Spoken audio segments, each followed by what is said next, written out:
বাংলাদেশের প্রত্যেকটা রাজনৈতিক দলের ঋণ আছে আমাদের নারী সমাজের প্রতি। আমরা যদি জুলাইয়ে পথে না নামতাম, আমি আজকে চ্যালেঞ্জ করে বলে যাই, জুলাই সফল হতো না না না। কেন জানো?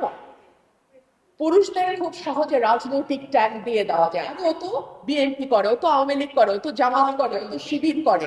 একটা নারীকে এত সহজে রাজনৈতিক ট্যাগ দেওয়া যায় না। সেই কারণে যখন আমার এতগুলো অরাজনৈতিক বোন নেমেছে পথে, আমরা বুঝেছি এই আন্দোলন কোনো দলের আন্দোলন নয়, এই আন্দোলন সাধারণ গণমানুষের আন্দোলন।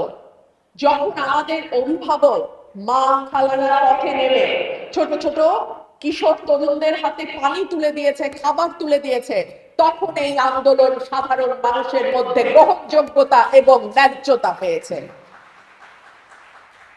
এরপরে নারীকে মেইন স্ট্রিমে জায়গা দিতে আমাদের কারো ভালো লাগে। আমাকে যখন বলা হয় বাংলাদেশের রাজনীতির অঙ্গন কতটা নারী বান্ধব, তখন আমি বলতে বাধ্য হই, একটি দল 0% আর আরেকটি দল অনেক টেনে টুনে 3%।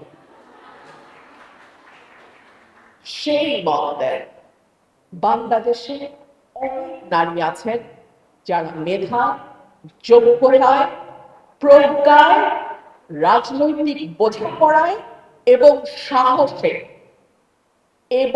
সাহসে হাজারটা পুরুষের চেয়ে অনেক অনেক বেশি যোগ্য।